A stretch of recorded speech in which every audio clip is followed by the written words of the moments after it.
A lot about the forecast and about the weather warming up lately, and that means it's time for everyone to start thinking about summer vacations. Vacations, staycations, one of the most popular places, Cedar Point, just a few hours away. 7 Action News reporter Anne-Marie LaFlamme. She's actually been in Cedar Point all morning long. She's got a preview of the Rougarou ride. We just saw a video, Anne-Marie. So what do you think? Are we going to have some memes soon, Malcolm? Maybe. You've been teasing me about that all week, but we're so happy to be here at Cedar Point this morning. The sun is shining, and we have this beautiful new ride, the Rougarou, and I'm here with Rob Decker. This is actually his brainchild, so tell me about designing this thing. Well, first of all, it's 150 foot tall, 15 stories tall, 60 miles an hour, and it is an amazing thrill machine. So this is Cedar Point's first floorless coaster, which means you look right down through your feet and you see the track.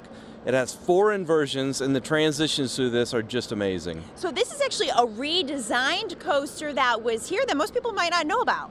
Yeah, it is, and so the track profile is just perfect. When you combine that with this floorless, people get down a little lower in their seats, and then when you go through all the bank turns and everything, you just fly through. It just seems so much faster. And speaking of flying, maybe you can see that video of us flying through it and screaming right now. Now, what's different about this coaster than most other coasters here?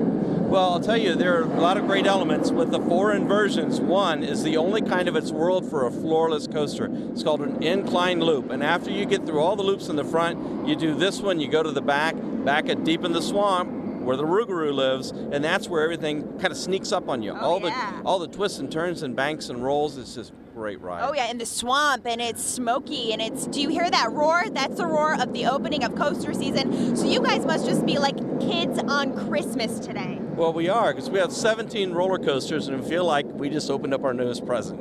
So this is great. And we have just had the best time out here so far this morning, you guys, trying out the new coaster. We got our screams in, we were awake really early, and that just kind of woke us up, invigorated us. And I would definitely recommend it. It was a smooth ride, really good. You can see we had a good time on that. Yeah, it looks like a lot of fun. I don't know, you guys are braver than I am. Jeremy maybe not so much, because we had to actually twist his arm. It coaxed him to get on there. We did. Jeremy's gonna get a hard time. He's a new father, so you know he was looking out. Yeah, the kids were watching, and I'm sure they're like, do it, Daddy. So I'm glad he got on. Thanks, Anne-Marie. Absolutely.